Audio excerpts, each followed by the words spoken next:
Les princesses, bonjour. Nous voici arrivés à la paracha Vaïri, la dernière du Sefer Hayashar, du Sefer Bereshit. Chazak, Chazak Mitrazek. Alors, demain, mardi, sera le jeûne de Asara Betevet, du 10 Tevet, et nous en parlerons un peu plus loin. Alors, les dernières années de Yaakov vécues en Égypte avec sa famille réunie furent les meilleures années de sa vie. Vaïri. La véritable joie de Yaakov est d'avoir vécu ces 17 années en Égypte. Cette joie de voir sa famille réunie et fidèle à ses traditions. Il demeure difficile d'imaginer que les années qu'il passa dans l'environnement idolâtre de l'Égypte aient pu être les meilleures de sa vie.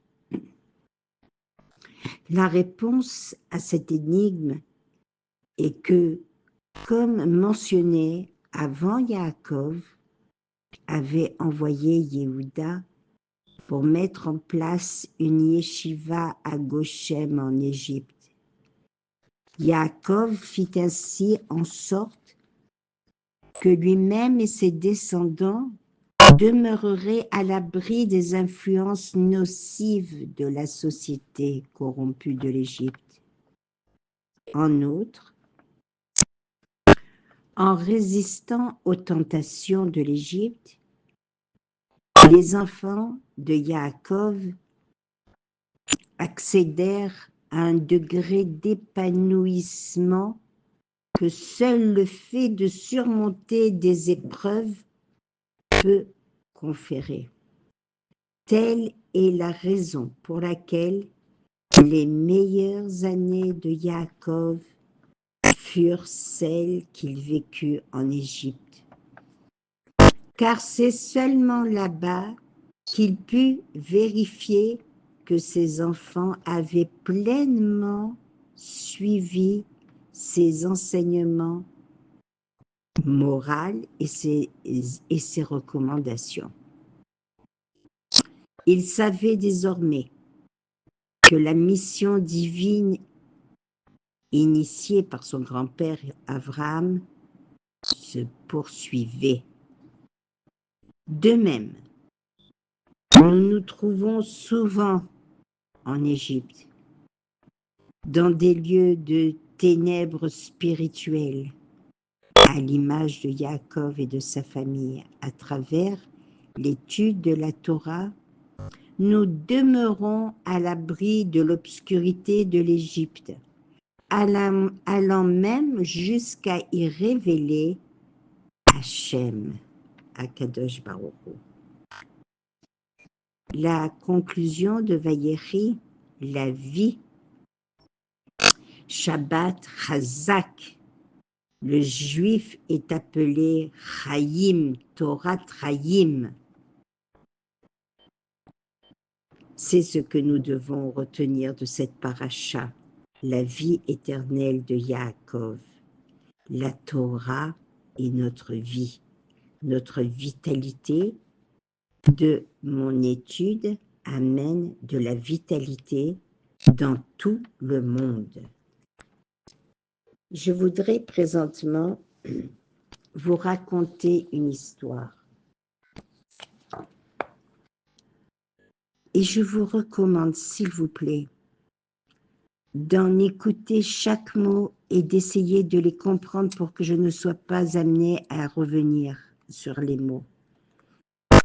C'est une histoire qui a été réellement vécue.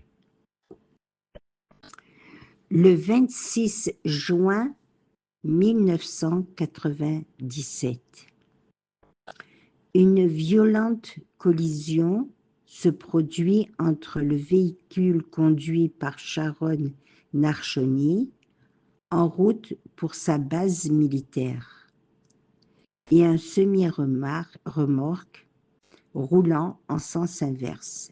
Le choc frontal est terrifiant. L'état de Sharon indescriptible. Alors que la police et les secours arrivent sur les lieux de l'accident, il ne leur reste plus qu'à constater la mort de Sharon. 17 minutes plus tard, un médecin militaire entend à la radio qu'un accident de la route vient d'avoir lieu à proximité. Vu l'immense bouchon, il se rend sur le lieu de l'accident et propose son aide aux secouristes. On le dirige immédiatement vers les blessés des autres véhicules. Et lui, demande-t-il, pointant du doigt le brancard. On ne l'a pas recouvert d'un drap parce qu'il fait froid. L'homme tente de sauver Sharon.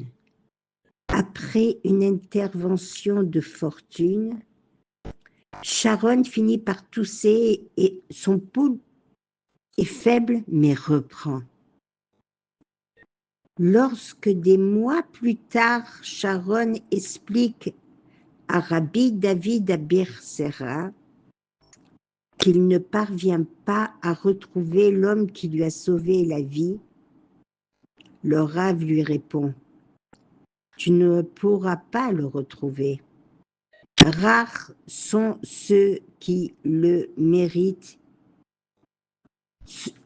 Rares sont ceux qui ont le mérite de le voir. » Quelques mois et 18 interventions chirurgicales plus tard, au cours desquelles le corps de Sharon est entièrement reconstitué par des plaques, des vis et du plastique, le jeune homme, sur son lit d'hôpital, adresse soudain une remontrance à ses proches réunis autour de lui, occupés à parler d'argent. Cessez de parler de ces bêtises. J'ai visité le monde de la vérité. Je sais ce qui est important. Persuadé que Sharon est encore sous le choc depuis son accident, ses proches ne cherchent pas à en savoir davantage. Une fois les visiteurs partis, Sharon accepte enfin de lever le voile sur l'expérience spirituelle vécue. Son beau-frère note les propos de Sharon. Écoutez bien, je vous en prie, c'est un récit bouleversant. Je me souviens parfaitement m'être vu planer au-dessus de mon corps. J'ai été happé dans un très long tunnel au bout duquel brillait une lumière éclatante. Je ne souffrais pas, ni ne ressentais de douleur. Mon seul désir était de rejoindre la lumière, là, au bout du tunnel. Je suis arrivée dans une salle immense dans laquelle j'ai rencontré des gens que j'avais connus dans le passé, mais aujourd'hui décédés. J'ai entrevu l'un de mes oncles décédés. Je lui ai demandé où se trouvait mon grand-père. Il est allé plaider ta cause. J'ai regardé mes vêtements et j'ai ressenti une honte indescriptible. Ils étaient souillés de taches, qui sont les péchés commis de mon vivant. Je suis arrivée alors à la barre d'un tribunal.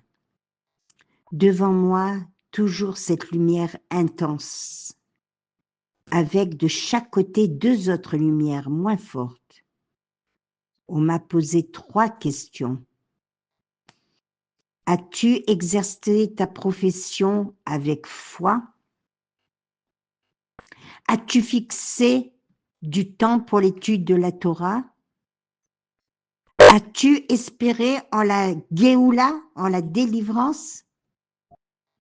Ce sont les 3 questions mentionnées précisément dans le Talmud.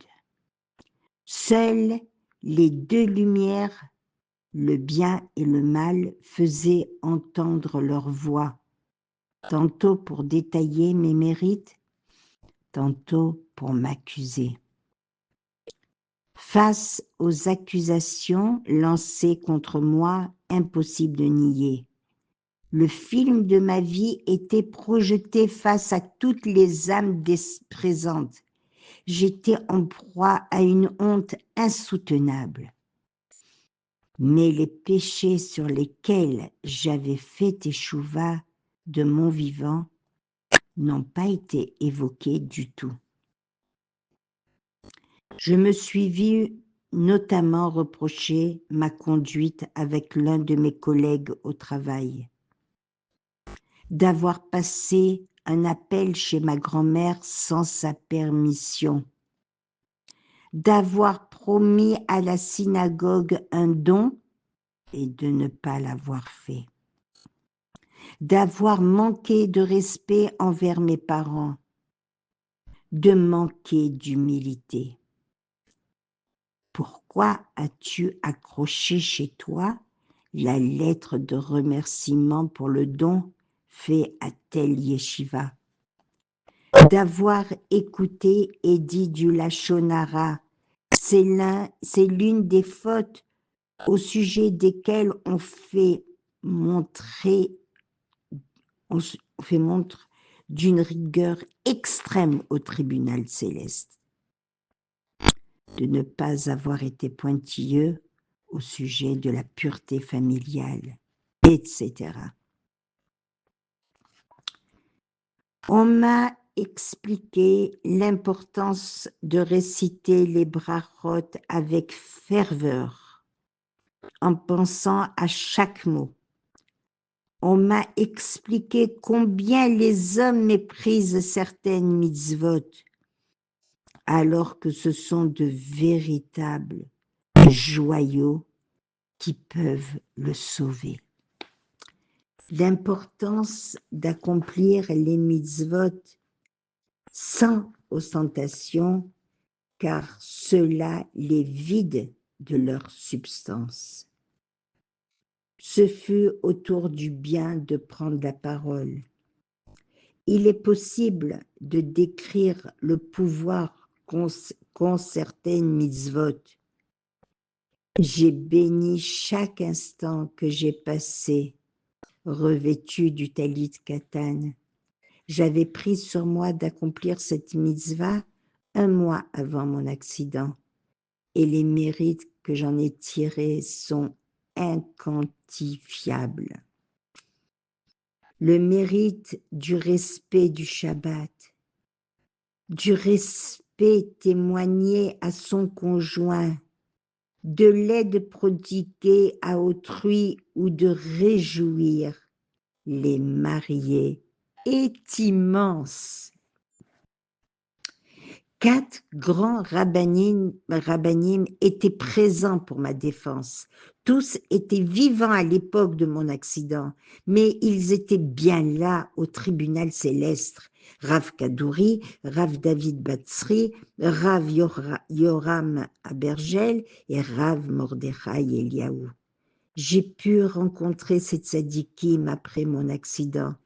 Tous se souvenaient de mon jugement avant même que je n'ai eu le temps de leur en parler.